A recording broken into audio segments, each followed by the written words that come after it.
الحمد لله نحمده ونستعينه ونستغفره ونؤمن به ونتوكل عليه ونعوذ بالله من شرور أنفسنا ومن سيئات أعمالنا من يهده الله فلا مضل له ومن يضلله فلا هادي له ونشهد أن لا إله إلا الله وحده لا شريك له ونشهد أن سيدنا وسندنا ونبينا وشفيعنا وحبيبنا وحبيب ربنا وطبيبنا وطبيب قلوبنا وأولانا ومولانا محمدا عبده ورسوله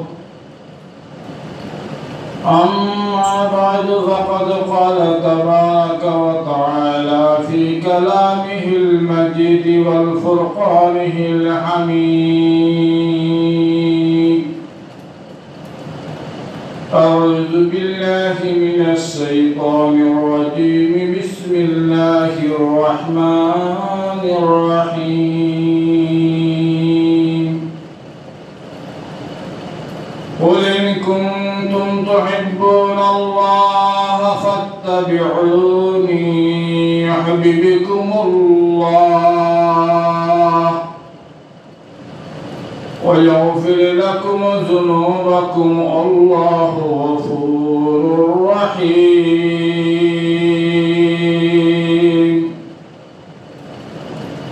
قل أطيعوا الله وأطيعوا الرسول فإن توليتم فإن الله لا يحب الكافرين وقال الرسول صلى الله عليه وسلم من أحب سنتي فقد أحبني ومن أحبني كان معي في الجنة أو كما قال عليه الصلاة والسلام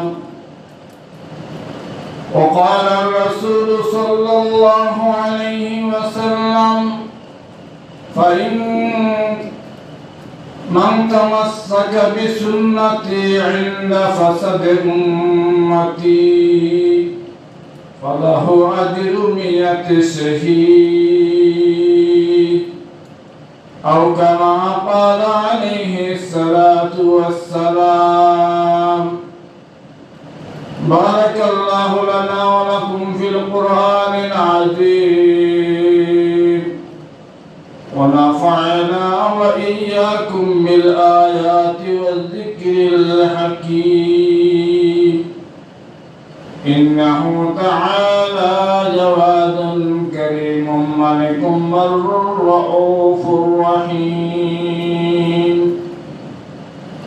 سبحانك لا علم لنا إلا ما علمتنا إنك أنت العليم الحكيم ربنا تقبل منا إنك أنت السميع العليم وتب علينا يا مولانا إنك أنت التواب الرحيم صلى الله على سيدنا ومولانا محمد وعلى آله وصحبه وسلم صلى الله على سيدنا ومولانا محمد وعلى آله وصحبه وسلم أستغفر الله إن الله غفور رحيم أستغفر الله إن الله غفور رحيم سبحان الله وبحمده سبحان الله العظيم سبحان الله وبحمده سبحان الله العظيم لا إله إلا الله محمد رسول الله لا إله إلا الله محمد رسول الله محترم حاضرین اللہ تبارک و تعالی অসংখ্য অগণিত শুকরিয়া যে মহান রব্বুল আলামিন আমাদেরকে তার স্মরণ এবং জিকির করার জন্য এখন পর্যন্ত জীবিত এবং সুস্থ রেখেছেন। এজন্য মহান রব্বে করিমের দরবারে আমরা শুকরিয়া আদায় করি, বলি আলহামদুলিল্লাহ। মূলত আমাদেরকে আল্লাহ তাবারক ওয়া তাআলা তার ইবাদত বন্দেগী এবং আল্লাহর জিকির আজকার করার জন্য এই দুনিয়াতে প্রেরণ করেছেন। এজন্য সর্বদা আমাদের খেয়াল রাখা দরকার যে আমরা আল্লাহর জিকিরের মধ্যে কত সময় নিজের জবানকে, নিজের শক্তি সামর্থ্যকে কাজে লাগালাম, আর কত সময় আমরা দুনিয়ার বিভিন্ন কাজে নিজের সময় ব্যয় করলাম। এই ক্যালকুলেশন এবং হিসাব যদি আমরা করি তাহলেই আমাদের দুনিয়া আখিরাতের সফলতা আসবে, যে আমরা আল্লাহর জিকিরের মধ্যে কত সময় মুক্তলা ছিলাম, জিকির আজকার কত সময় করলাম। কিছু তাসবিহাত আছে, জিকির আছে, এগুলো আমরা দিবানিশি, দিন এবং রাত্রিতে, ঘুমের মধ্যেও হোক এবং জাগ্রত অবস্থায় হোক, বিছানায় হোক, চলা অবস্থায় হোক, এগুলো আদায় করলে আমাদের শরীরের খোরাক, আমাদের শরীরের যাকাত, এগুলো আদায় হয়ে যায়। মূলত আল্লাহর মুমিন বান্দা এবং বান্দী যারা, প্রত্যেকের উচিত নিয়মিত রুটিন মাফিক এ সমস্ত তাসবিহাত আদায় করা। যেমন সুবহানাল্লাহ, আলহামদুলিল্লাহ, লা ইলাহা ইল্লাল্লাহ, আল্লাহু আকবার, এই সমস্ত তাসবিহ আমাদের কিছু রুটিন আছে। হাদিস শরীফের মাধ্যমে আল্লাহ রাসূল সাল্লাল্লাহু আলাইহি ওয়াসাল্লাম এগুলো আমাদেরকে শিক্ষা দিয়েছেন। আর বিশেষ করে বুজুর্গানে দিন যারা, তারা আমাদেরকে তাসবিহাত শিক্ষা দেন। যেমন ফজর পরে, মাগরিবের পরে 100 বার সুবহানাল্লাহ, সুবহানাল্লাহ, সুবহানাল্লাহ, সুবহানাল্লাহ, 100 বার আলহামদুলিল্লাহ, আলহামদুলিল্লাহ, আলহামদুলিল্লাহ, আলহামদুলিল্লাহ, 100 বার লা ইলাহা ইল্লাল্লাহ, লা ইলাহা ইল্লাল্লাহ, লা ইলাহা ইল্লাল্লাহ, 100 বার আল্লাহু আকবার। এটার জন্য আল্লাহু আকবার,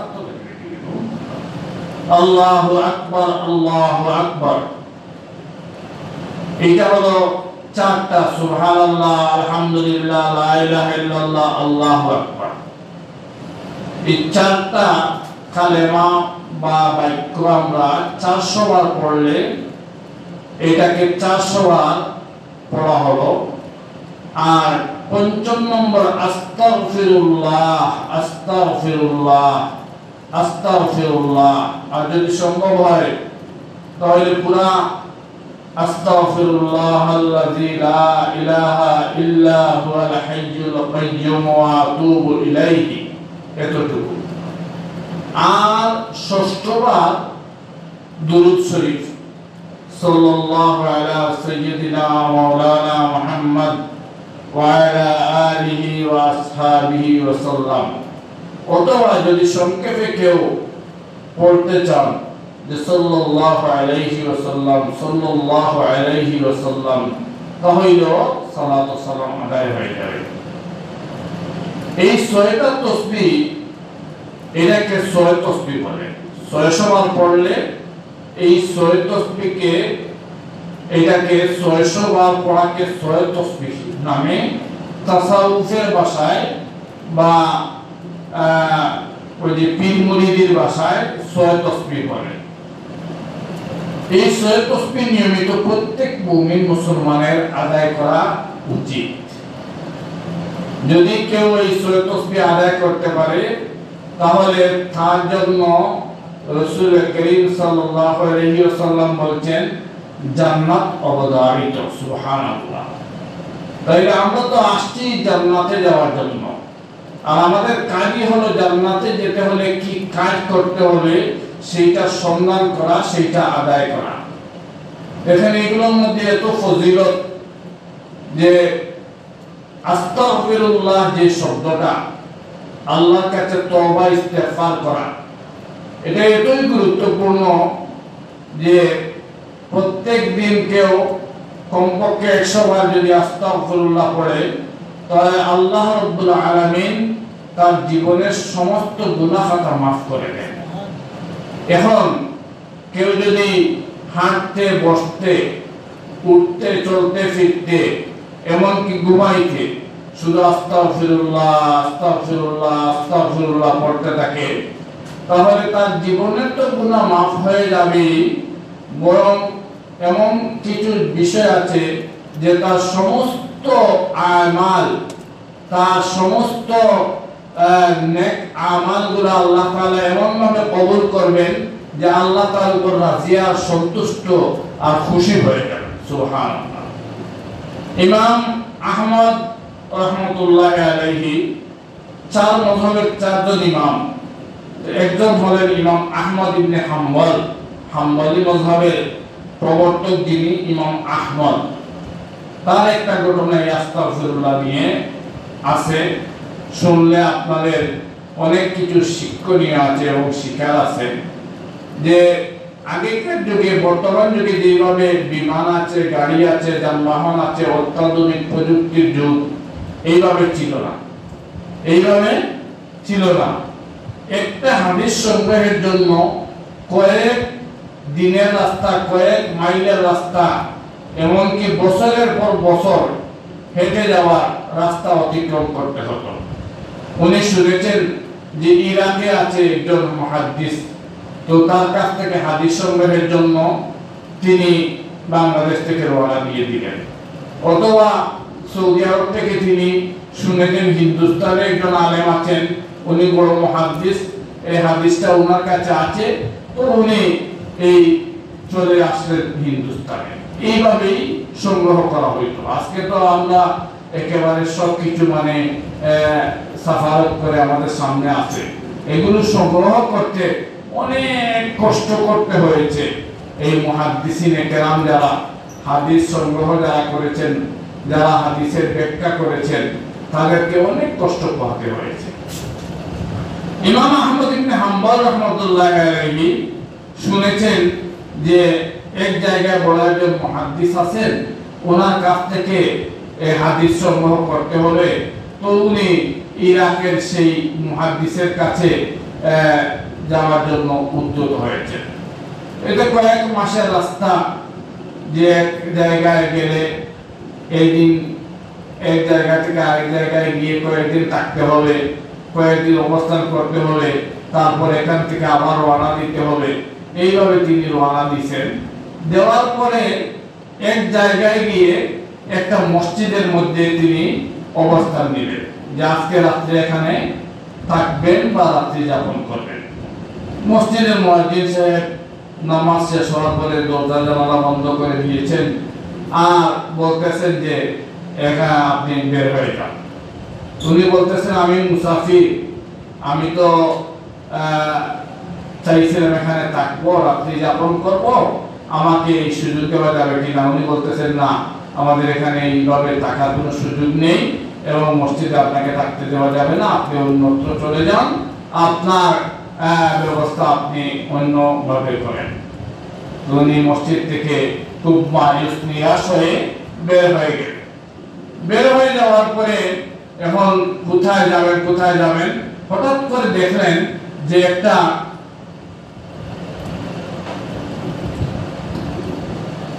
রেস্টুরেন্টের বাহিরে একজন বাবুর্চি উনি রুটি বানাইতেছেন। দেখছেন না, রেস্টুরেন্টের বাহিরে অনেক চুলা থাকে, বড় থাকে। উনি ওনার কাছে গিয়ে বলতেছেন, ভাই শীতের মৌসুম আর আপনি দেখতেছি কাজ করতেছেন, আমাকে একটু যদি সুযোগ দেন তাহলে আমি আপনার পাশে এখানে বসে বসে আপনার রুটি বানানো দেখলাম আর আগুনের তাপ নিলাম। এই শীতের মধ্যে আমি একটু আরাম আয়েশ করলাম, আমি রাত্রিটা আমার কেটে গেল। উনি বলতেছেন আমার অসুবিধা নেই। বাবুজি বলতেছে আমার তো অসুবিধা নেই, আমি আমার কাজ করবো, আপনি আমার পাশে এখানে বসে থাকবেন। আপনি কোথা থেকে এসছেন, কি জন্য এসছেন? উনি বলতেছেন, না ভাই আমি একজন মুসাফির মানুষ, প্রতীক মানুষ, আমি রাত্রি যাপনের জন্য কোনো নিরাপদ জায়গা পাইনি। এখন দেখলাম আপনি এখানে রুটি বানাইতেছেন, এই জন্য আসলাম কই যে আপনার পাশে বসে আমাকে যদি সুযোগ দেন রাত্রিটা আমি যাপন করে আমার রাত্রিটা কেটে গেল। ঠিক আছে, আপনি আসেন। ইমাম আহমদ ইবনে হাম্বল রাহমাতুল্লাহি আলাইহি দেখেন এই রুটি যখন বলতে যায়, তখন বানাইতে যায়, তখন বলে আস্তাগফিরুল্লাহ। রুটি যখন এই তাওয়ার মধ্যে দেয় বলে আস্তাগফিরুল্লাহ। রুটি যখন বাজে বলে আস্তাগফিরুল্লাহ। রুটি যখন নামায় বলে আস্তাগফিরুল্লাহ। উনি বললেন এই লোকটা সব শব্দময় কাজ করতেছে, প্রত্যেকটা কাজে আস্তাগফিরুল্লাহ আস্তাগফিরুল্লাহ বলে, এর কারণ কি? উনি জিজ্ঞেস করলেন, ভাই আমি কি জানতে পারি আপনি আস্তাগফিরুল্লাহ আস্তাগফিরুল্লাহ বলেন এটা কি জন্য, বা এটার উপকার কি, ফায়দা কি? সে বলতেছে যে এটা আপনাকে কি বলবো, ওইটা আমি এই জন্য আস্তাগফিরুল্লাহ আস্তাগফিরুল্লাহ বলি যে দুনিয়ার যত আশা ভরসা আমার আছে, আমি আস্তাগফিরুল্লাহ আস্তাগফিরুল্লাহ বলতে বলতে যখন দোয়া করি তখন আল্লাহ তাআলা আমার সব আশা পূর্ণ করে দেন। সুবহানাল্লাহ। আমার একটা আশা দুনিয়াতে রয়েছে, এই আশাটা এখনো পূর্ণ হয়নি, এই জন্য আমি আস্তাগফিরুল্লাহ আস্তাগফিরুল্লাহ বলতেই থাকি। তো তিনি বলতেছেন, ভাই সেই আশাটা আপনার কি, একটু বলবেন? তো উনি বলতেছেন, আমি শুনেছি এই পৃথিবীতে একজন বড় মুহাদ্দিস আছেন, ওনার নাম আহমদ ইবনে হাম্বল। সুবহানাল্লাহ। ওনার নাম আহমদ। ওনার সাথে আমার সাক্ষাৎ হয়নি, দেখা হয়নি। আমি চাইতেছি আল্লাহ তাআলা যেন আমার মৃত্যুর আগে এই ব্যক্তির সাথে আমার দেখা করে দেন। সুবহানাল্লাহ। ওনার সাথে আমার যেন সাক্ষাৎ হয়। কার সাথে বলতেছে? ওই যার জন্য উনি মানে এই উদ্যোগী, উনি যার সাক্ষাৎ পাওয়া লাভের জন্য নিজে মানে এই চেষ্টা করতেছেন, উনি ওনার সামনে, উনি প্রতীক, উনি একজন মুসাফির। তো বলতেছেন আমার একটা আশা এখন পর্যন্ত পূর্ণ হয়নি যে এই জগৎ বিখ্যাত মুহাদ্দিস আহমদ নামে ওনাকে আমি দেখব, আল্লাহ তাআলা যেন ওনাকে আমার সচক্ষে দেখায়, এজন্য আমি এই আশা নিয়ে আমি আস্তাগফিরুল্লাহ আস্তাগফিরুল্লাহ বলতেছি। তো ইমাম আহমদ ইবনে হাম্বল রাহমাতুল্লাহি আলাইহি বললেন, ভাই আপনার এই আশাও পূর্ণ হয়ে গেছে। তিনি বলতেছেন, এই কি বলেন, কিভাবে পূর্ণ হলো? বলে আপনি যে আহমদকে খুঁজতেছেন, আহমদ ইবনে হাম্বল, আমি সেই আহমদ ইবনে হাম্বল। সুবহানাল্লাহ।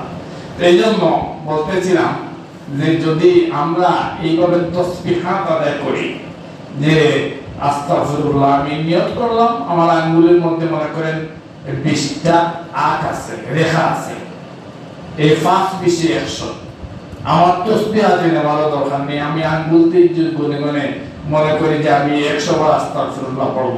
তো প্রত্যেক মানুষের হাতে 5টা আঙ্গুল আছে, প্রত্যেক আঙ্গুলের মধ্যে রেখা আছে।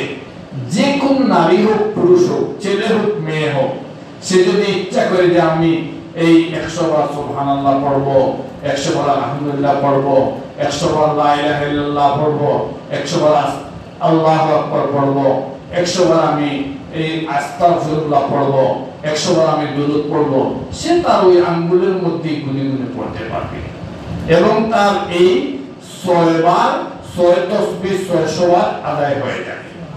এইজন্য আমাদের উচিত এই সমস্ত কিছু তাসবিহাত নিয়মিত আদায় করা। যাই হোক, আমি আজকে যে আয়াত তেলাওয়াত করেছি এই আয়াতের তর্জমা করা দরকার। এই আয়াতের মধ্যে গত জুমায় বলেছিলাম যে আল্লাহ রাব্বুল আলামিন বলেন নবীজিকে, ওগো নবী আপনি বলে দিন তারা যদি আমি আল্লাহকে ভালোবাসে তাহলে তারা যেন আপনি নবীর অনুসরণ অনুকরণ করে। কুল ইন কুনতুম তুহিব্বুনাল্লাহ, ওগো নবীজি আপনি বলে দিন যদি তারা আমি আল্লাহকে ভালোবাসে, নবী আপনি বলে দিন তাহলে তোমরা আমি নবীর অনুসরণ করো। কুল আতিউল্লাহ কুল ইন কুনতুম তুহিব্বুনাল্লাহ ফাত্তাবিউনি, আমি নবীর অনুসরণ করো। ইউহিব্বুকুমুল্লাহ, যদি তোমরা আমি নবীর অনুসরণ করো তাহলে আল্লাহ রাব্বুল আলামিন তোমাদেরকে ভালোবাসবেন। শুধু আমরা ভালোবাসতে হবে না, আল্লাহ আমাদেরকে ভালোবাসতে হবে। আল্লাহ আমাদের কাজে রাজি খুশি হয়ে যেতে হবে। আমাদের সিজদা, আমাদের নামাজ, আমাদের তাসবিহ, আমাদের যাকাত, আমাদের তিলাওয়াত, আমাদের সমস্ত আমাল, সমস্ত ইবাদত এগুলো কার জন্য? আল্লাহর জন্য, আল্লাহকে রাজি খুশি করার জন্য। যদি মনে রাখবেন আল্লাহ রাজি আর খুশি হয়ে যান তাহলে সারা পৃথিবীর মানুষ আপনার বিরুদ্ধে থাকুক এতে কোনো কিছু আসে যায় না। সারা পৃথিবীর মানুষ যদি আপনার উপর রাজি আর খুশি হয়ে যায়, আল্লাহ যদি আপনার উপর রাজি আর খুশি না হন তাহলে আপনার কোন কাজ হবে না, কোনো লাভ হবে না, কোনো উপকার হবে না। তো আল্লাহ তাআলা বলেন ওগো নবীজি আপনি বলে দিন যদি তারা আমি আল্লাহকে ভালোবাসে তাহলে যেন আপনি নবীর অনুসরণ অনুকরণ করে। ফাত্তাবিউনি, আর যদি তারা আপনার অনুসরণ অনুকরণ করে তাহলে ইউহিব্বুকুমুল্লাহ, আল্লাহ তাদেরকে ভালোবাসবে। সুবহানাল্লাহ, আল্লাহর নবীর অনুসরণ করলে আল্লাহ আমাদের ভালোবাসবেন।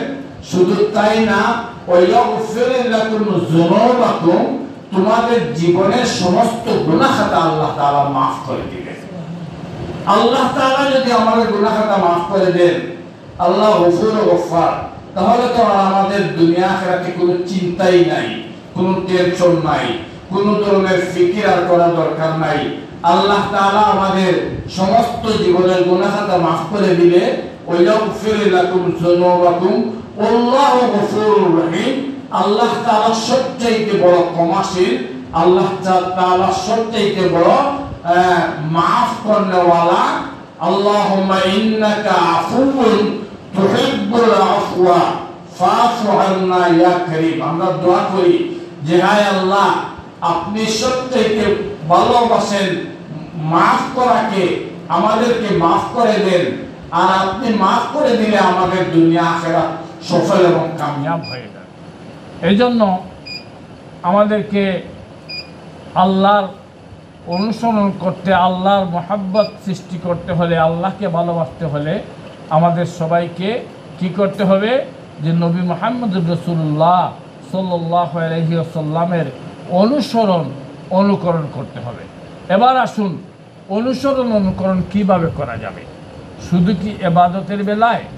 না, আমাদের একেবারে ব্যক্তি জীবন থেকে শুরু করে পারিবারিক জীবন, সামাজিক জীবন, রাজনৈতিক জীবন, জীবনের যত ধাপ আছে সকল ধাপে কি করতে হবে? সকল ধাপে আমাদেরকে আল্লাহ রসুলের অনুসরণ করতে হবে। যেমন মনে করেন আপনি আপনার ব্যক্তিগত জীবনে আপনার আহার আছে, খানা পিনা আছে, চলাফেরা আছে, পরিবার আছে, পরিজন আছে, সমাজ আছে। আপনার ব্যক্তি জীবনে আপনি চলাফেরা করতে গিয়ে আপনি আল্লাহ রসুলের অনুসরণ করবেন। কিভাবে করবেন? ঘর থেকে আপনি বের হলেন, আপনি বের হয়ে আপনি মসজিদে যাচ্ছেন, শহরে যাচ্ছেন, চাকরিতে যাচ্ছেন, ডিউটিতে যাচ্ছেন, আপনার দোকানে যাচ্ছেন, ব্যবসা বাণিজ্যে যাচ্ছেন, আপনি যাই করেন, আপনি যখন ঘর থেকে বের হবেন তখন ঘর থেকে বের হওয়ার সময় আপনি আল্লাহর রাসূল করিম সাল্লাল্লাহু আলাইহি সাল্লাম আপনাকে শিক্ষা দিয়েছেন যে আপনি ডান পা দিয়ে বের হয়ে যাবেন। আপনি ডান পা দিয়ে বের হবেন। আপনি ডান পা দিয়ে যখন বের হবেন তখন আপনি বিসমিল্লাহি তাওয়াক্কালতু আলাল্লাহ এই দোয়া পড়বেন। নবীজি আপনাকে দোয়া শিক্ষা দিয়েছেন। আপনি ঘরে আসবেন, আপনি ঘরে ঢুকতে সময় আপনি ডান পা দিয়ে ঢুকবেন। আপনি যখন ঘরে ঢুকলেন আপনি বলবেন আসসালামু আলাইকুম ওয়া রাহমাতুল্লাহ। আপনার সন্তানকে আপনি সালাম করবেন, আপনার বিবিকে আপনি সালাম করবেন, অথবা ঘরে যারা অবস্থান করে যে যারাই থাকে আপনি বলবেন আসসালামু আলাইকুম ইয়া আহলাল বাইত। ঘরে যারা অবস্থান করছে তাদেরকে সালাম করবেন। এই যে নবীর একটা শিক্ষা, ঘর থেকে বের হতে কি দোয়া পড়বেন, ঘরে এসে আপনি কিভাবে সালাম দিবেন, এটা নবীজির সুন্নাত। আপনার নবীর এই শিক্ষা অনুযায়ী যদি আপনি আপনার ঘর থেকে বের হন, আপনার ঘরে ঢোকা এবং ঘরের থেকে এক্সিট বা বাহির হওয়া এগুলো যদি আপনি নবীর সুন্নাত অনুযায়ী করেন তাহলে আপনার এই ঘরে প্রবেশ করা, ঘর থেকে বের হওয়া সবগুলো আপনার নামায় আমলে লেখা হবে, আপনি ইবাদতের মধ্যে কাটিয়েছেন। সুবহানাল্লাহ। শুধু তাই না, আপনার উপর বিপদ আপদ, অ্যাক্সিডেন্ট, অনেক কিছু থেকে আল্লাহ রাব্বুল আলামিন আপনাকে রক্ষা করবেন। যানবাহনে আপনি উঠলেন, এই যানবাহনে উঠার সময় উঠলে আপনি কি দোয়া পড়তে হবে? সুবহানাল্লাযী সাখারা লানা হাযা ওয়া মা কুন্না লাহু মুকরিনিন ওয়া ইন্না ইলা রাব্বিনা লামুনকালিবুন। আমরা তো দোয়া করি, মানে অনেক দোয়া তো জানিই না, তারপরও আবার এক দোয়া কোথায় পড়তে হবে, কোন জায়গার দোয়া কোন জায়গায় পড়ি এটাও আমরা অনেকে জানি না। দেখবেন অনেক গায়ের পিছনে লেখা আছে বিসমিল্লাহি মাজরাহা ওয়া মুরসাহা ইন্না রাব্বি লাগফুরুর রহিম। এটা অথচ এটা গাড়ি যানবাহনের দোয়া না, এটা নৌকার দোয়া। নৌকায় যখন আরোহণ করবেন আপনি, আকাশ জানে এক দোয়া আর স্থল জানে এক দোয়া। জলস্থানে জলে নদীতে যখন আপনি নৌকা জাহাজ এগুলো চলবেন সেটা আরেক দোয়া। নদীর দোয়া নিয়ে লিখে রাখছে গাড়ির মধ্যে বিসমিল্লাহি মাজরাহা ওয়া মুরসাহা, অথচ এটা নদীর দোয়া। এটা আপনি লঞ্চে উঠবেন, নৌকায় উঠবেন, তখন আপনি দোয়া পড়বেন এইটা। আর যখন আপনি গাড়িতে চলবেন তখন সুবহানাল্লাযী সাখারা লানা হাযা ওয়া মা কুন্না লাহু মুকরিনিন ওয়া ইন্না ইলা রাব্বিনা লামুনকালিবুন। আপনি গাড়ির দোয়ার মধ্যে আপনি নৌকায় পড়বেন না, নৌকার তো গাড়িতে পড়বেন না।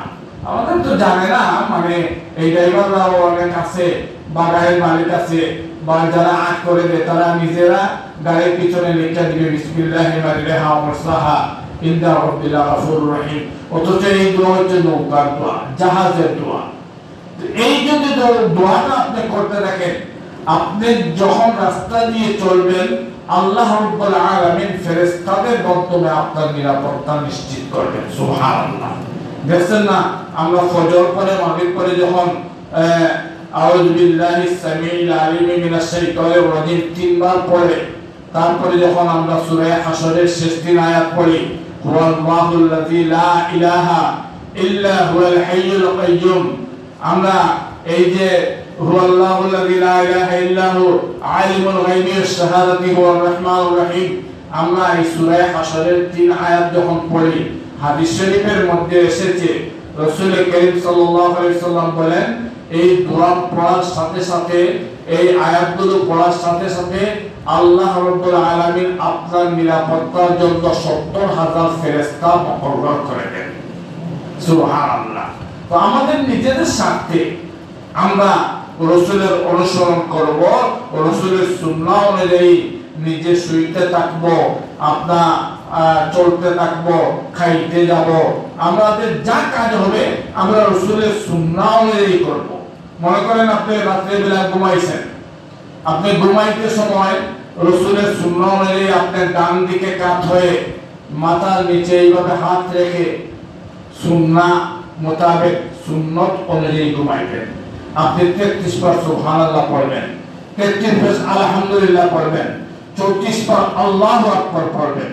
হাদিস শরীফের মধ্যে এসেছে যদি আপনি এই 33 বার সুবহানাল্লাহ, 33 বার আলহামদুলিল্লাহ, 34 বার আল্লাহু আকবার পড়ে ঘুমান, তাহলে আপনার জন্য আল্লাহ রাব্বুল আলামিন তার তৈরি জান্নাত অবধারিত করে রেখেছেন। সুবহানাল্লাহ। অর্থাৎ আপনি জান্নাতি হয়ে গেলেন। শুধু তাই না, যেই দোয়া করবেন আপনি যেই দোয়া করবেন আল্লাহ তাআলার সাথে সাথে আপনার দোয়া বিনা পর্দায় অর্থাৎ বিনা বাক্যে এগুলো আল্লাহ তাআলা কবুল করে নেবেন। সুবহানাল্লাহ। এজন্য এই তাসবিহগুলো পড়বেন।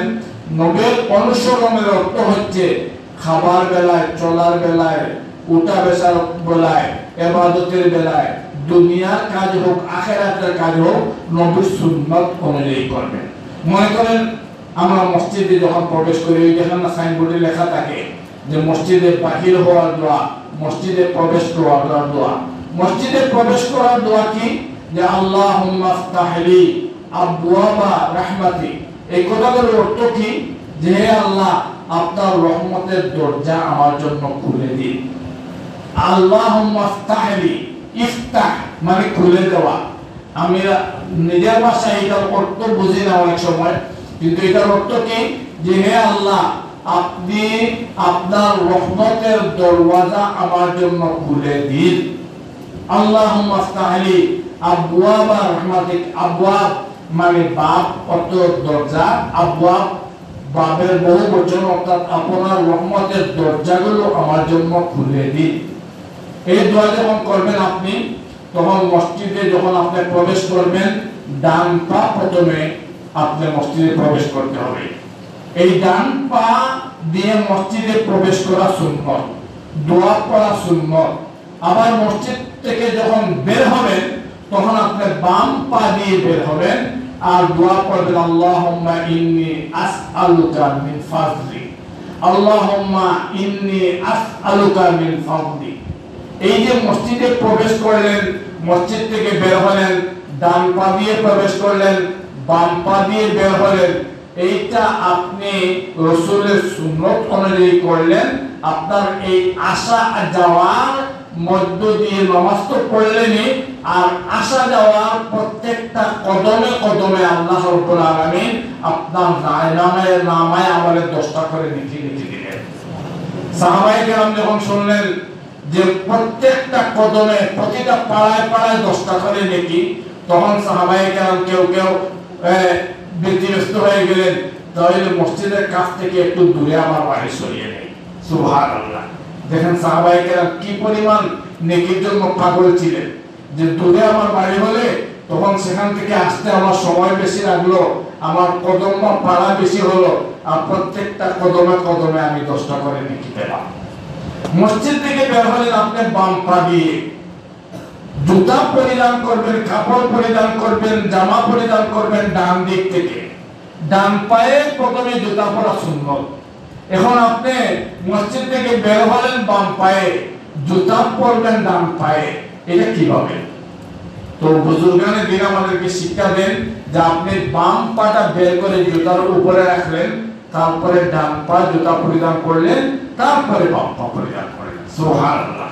দেখেন বুজুর্গানের দিন সুন্নত খুঁজতে এমন ভাবে এটার উপর আমল করতেন যে একটা সুন্নত যাতে মানে ছুটে না যায়, জীবনের প্রতিটা বাঁকে বাঁকে, প্রতিটা ক্ষেত্রে, প্রতিটা মুহূর্তে যেন নবীর সুন্নত আল্লাহ অনুকরণ করে চলে। এই জন্য বলছিলাম আল্লাহ রাব্বুল আলামিন বলেন, কুল ইন কুনতুম তুহিব্বুনাল্লাহ, নবীজি আপনি বলে দিন যে হে আমার উম্মতেরা, তোমরা যদি আল্লাহকে ভালোবাসতে চাও নবীর অনুসরণ করো। নবীর অনুসরণের ক্ষেত্রে আমাদের প্রতিটা জীবনের মুহূর্তে মুহূর্তে আমরা অনুধাবন করব যে আমার নবী কিভাবে চুল কাটছেন, চুল কিভাবে রাখতে বলেছেন, আমার নবী কিভাবে দাড়ি রাখার জন্য বলেছেন, আমার নবী কিভাবে খাইতে বলেছেন, আমার নবী কিভাবে পান করতে বলেছেন, আমার নবী কিভাবে রাস্তা দিয়ে চলতে বলেছেন। আমাদের দেশে তো চলাফেরার রাস্তা আমরা তো বাম দিক দিয়ে চলি, অথচ চলাফেরার সুন্নত হলো ডান দিক দিয়ে। এটা আবার আপনি এই সুন্নত পালন করতে গিয়ে ট্রাফিক আইন লঙ্ঘন করবেন না, কারণ গাড়ি আপনার উপর উঠে যাবে, কারণ এটা গুনাহ হবে না। আপনি যে দেশে যে নিয়ম আছে, সৌদি আরবের গাড়িগুলো তাদের দেখবেন ডান দিকে রাস্তা দিয়ে চলে, আমাদের দেশের গাড়ি তো বাম দিকে চলে, তাদের ড্রাইভিং তারা অন্যরকম, তাদের গাড়িগুলো রাস্তার ডান দিক দিয়ে চলে। যাই হোক, যদি সম্ভব হয় দেখেন যে এটা যানবাহনের রাস্তা না, এটা হাঁটার রাস্তা, এটা ডান দিক দিয়ে চলা যাবে, তাহলে আপনি এই সময় ডান দিক দিয়ে চলার চেষ্টা করবেন।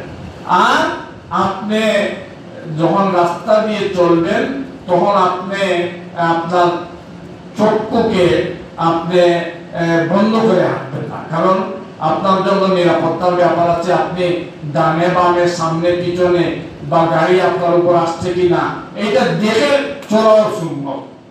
রাসূল করিম সাল্লাল্লাহু আলাইহি সাল্লাম যে সমস্ত সুন্নত আমাদেরকে শিক্ষা দিয়েছেন, সেটা চাই খাবারের বেলায় হোক, চলাফেরার বেলায় হোক, উঠা বসার বেলায় হোক, সামাজিক হোক, ব্যক্তিগত হোক, পারিবারিক হোক, সব ক্ষেত্রে আপনি অনুসরণ করবেন কার? নবী করিম সাল্লাল্লাহু আলাইহি সাল্লামের। এই আয়াতের শেষ অংশে আরেকটা আয়াতে বলা হচ্ছে, কুল আতিউল্লাহ ওয়া আতিউর রাসূল, তোমরা আল্লাহর অনুসরণ করো, রাসূলের অনুসরণ করো। ফাইন তাওয়াল্লাইতুম, যদি তোমরা এভাবে না করো, ইন্নাল্লাহা লা ইউহিব্বুল কাফিরিন, তাহলে মনে রাখো আল্লাহ তাআলা কাফেরদেরকে ভালোবাসেন না।